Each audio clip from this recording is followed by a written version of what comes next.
আজ ব্রেকফাস্টে বানিয়েছিলাম পোহা। জানো তো, পোহার চিড়েগুলো কিন্তু একদম আলাদা হয়। যেহেতু আমাদের আশেপাশে ওরকম পোহার চিড়ে পাওয়া যায় না, সেই জন্য একদম নর্মাল চিড়ে দিয়ে বানিয়েছি।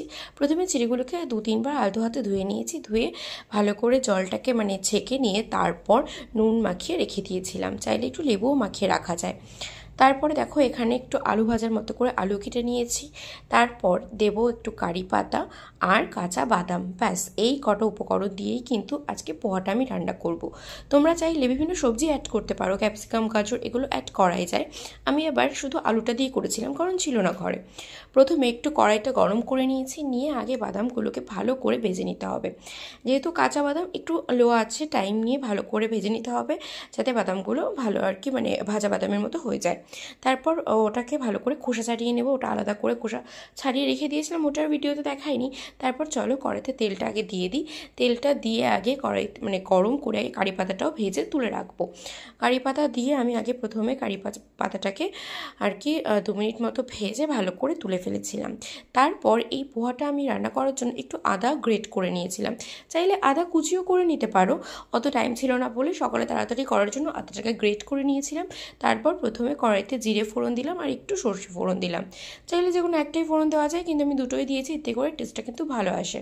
তারপর জিরে আর সর্ষেটা ভালো করে ফোড়ন হয়ে আসলে দিয়ে দেব গিয়ে ওই আদা কুচিটা।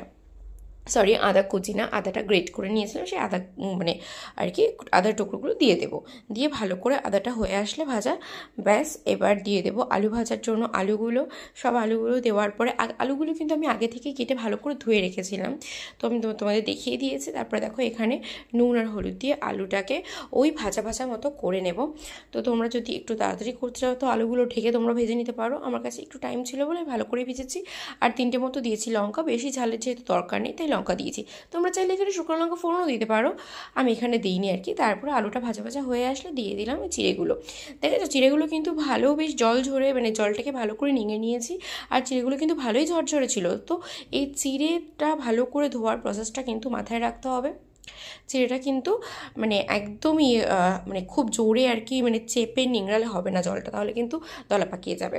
তো এরকম ঝুরঝুরো হয়ে আসলে তো পোহাটাও ভালো হবে, নাহলে তো পোহাটাও দলা পাকিয়ে যাবে। ওই জন্য চিড়ের ধোয়াটা মাথায় রাখতে হবে। তারপরে দেখো, এখানে নুন চিনি পরিমাণ মতো দিয়ে তারপরে দিয়ে দিচ্ছি একটু লেবুর রস। লেবুর রসটা অবশ্যই দেবে, তাহলে কিন্তু খেতে ভালো হয়। তারপরে ওই যে বাদামগুলো ভেজে খোসা ছাড়িয়ে রেখেছিলাম, সেই বাদামগুলো দিয়ে দিলাম আর কারি পাতাটা দিয়ে দিলাম। ব্যাস, এবার এতে তুমি একটু চাইলে ঘিও দিতে পারো, আমি এখানে ঘি দিইনি, কিন্তু এই কারি পাতাটা অবশ্যই দেবে, তাহলে কিন্তু টেস্টটা খুব ভালো আসে। বাদামটা দিলেও ভালো আসে, তো আর সবজি দিলে তো আরও ভালো আসবে। তো দেখো